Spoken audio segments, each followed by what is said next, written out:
Bem antes da primeira selfie, os antigos gregos e romanos tinham um mito sobre pessoas muito obcecadas pela sua própria imagem. E este é o mito de Narciso. Em uma das versões, Narciso era um lindo jovem que andava pelo mundo em busca de um amor. E após rejeitar uma ninfa chamada Eco, os deuses o puniram fazendo-se apaixonar intensamente pela primeira pessoa que ele visse. E o que aconteceu? Ele viu seu próprio reflexo em um rio e, incapaz de se afastar da sua própria imagem, Narciso acabou se afogando neste rio. No local onde ele morreu, brotou uma linda flor que hoje chamamos de Narciso.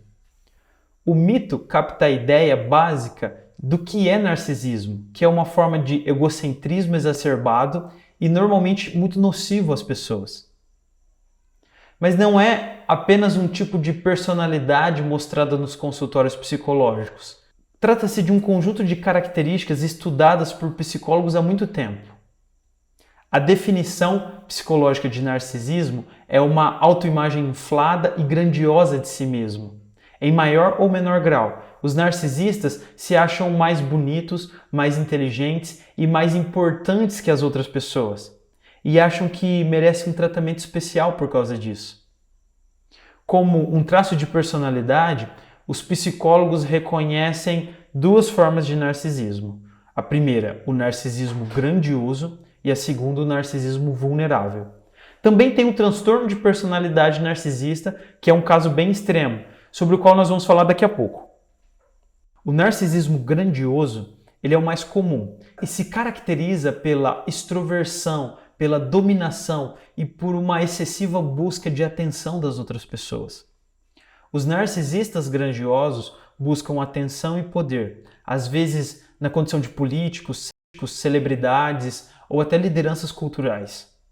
Obviamente que nem todos que perseguem essas posições de poder são necessariamente narcisistas. Muitos podem fazer por razões positivas, como desenvolver o próprio potencial ou ajudar a melhorar a vida das pessoas. Contudo, indivíduos narcisistas buscam essas posições de poder pelo status e atenção que elas promovem. Por outro lado, os narcisistas vulneráveis podem ser pessoas quietas e reservadas, só que elas possuem um forte sentimento de intitulação, um autoconceito sobre si mesmo, que o tempo todo vão fazer elas se sentirem ameaçadas ou menosprezadas pelas pessoas ao redor e se tornam pessoas difíceis de lidar. Em ambos os casos, o lado obscuro dos narcisistas aparecem no longo prazo. Os narcisistas tendem a agir de forma egoísta. Por isso que líderes narcisistas podem tomar decisões arriscadas e até antiéticas. E parceiros narcisistas podem ser pessoas desonestas e até infiéis.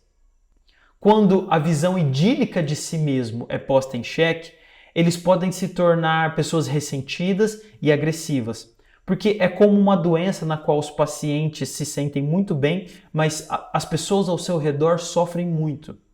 C.S. Lewis dizia que o orgulho é como um mau hálito. Você não pode sentir um mau cheiro vindo da sua boca, mas todos ao seu redor sentem aquele mau hálito terrível vindo de você. E levado ao extremo, tal comportamento é classificado como uma desordem psicológica chamada de transtorno da personalidade narcisista. Esse transtorno afeta de 1 a 2% da população, principalmente os homens. É também um diagnóstico exclusivo para adultos. A quinta edição do Manual de Diagnóstico e Estatística da Associação Americana de Psiquiatria descreve diversos traços associados ao transtorno da personalidade narcisista. Esses traços incluem uma visão grandiosa de si mesmo, problemas de empatia, sentimentos de intitulação, autoconceito sobre si mesmo e a necessidade constante de admiração e atenção o tempo todo. Imagine que, por exemplo, em vez de cuidar do seu cônjuge ou dos seus filhos, você os use como uma forma de atenção ou admiração, uma forma de exercer poder. Ou que, em vez de se abrir às críticas construtivas sobre o seu desempenho, você, em vez disso, diga às pessoas que tentam ajudá-lo que essas pessoas estão completamente erradas. Mas o que causa o narcisismo? Estudos com gêmeos mostram um forte componente genético, apesar de não sabermos muito bem quais genes estão envolvidos no processo. Mas o meio é importantíssimo. Por quê? Pais que colocam os filhos em um pedestal podem estimular o narcisismo grandioso. E pais frios e controladores podem contribuir para um narcisismo vulnerável. O narcisismo também parece ser mais frequente em culturas que valorizam a individualidade e a autopromoção. Por exemplo, nos Estados Unidos, o narcisismo como um traço de personalidade tem um aumento desde os anos de 1970, quando o foco da comunidade da década de 1960 deu lugar ao movimento da autoestima e a um aumento constante do materialismo. Mais recentemente, isso pode ser claramente visto através das mídias sociais que multiplicaram as possibilidades para a autopromoção. Apesar de ser importante ressaltar que não há uma clara evidência de que as redes sociais causam narcisismo. Na verdade, as redes sociais dão aos narcisistas meios de procurar status social, promoção e atenção. Mas será que os narcisistas conseguem melhorar esses traços negativos? A resposta é que sim. Tudo que promova uma reflexão honesta sobre o próprio comportamento e o cuidado com os outros, como a psicoterapia ou a prática de atos de compaixão, pode ser extremamente útil. Mas o grande desafio para as pessoas com o transtorno da personalidade narcisista é continuar na própria melhora. Por quê? Para essas pessoas, é difícil fazer uma autorreflexão de um ângulo que seja pouco lisonjeiro ou bajulador da sua autoimagem. A história de Narciso nos mostra como que ficar em um processo de autocontemplação compulsiva da própria imagem pode causar a morte. Por quê? Ficar olhando a sua própria imagem no espelho te paralisa, te congela. O erro de Narciso foi preferir a sua imagem ao invés de si mesmo. É querer algo que ele nunca poderá possuir.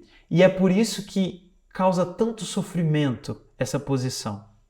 No final, é por um maravilhoso paradoxo que acontece a solução. Porque é quando eu paro de me olhar e olho para o mundo que eu me encontro. E quando eu busco o bem do outro ao invés do meu, que eu faço bem a mim mesmo. Porque na verdade, todo raio de luz deve iluminar o mundo antes de voltar a iluminar a si mesmo. Foi.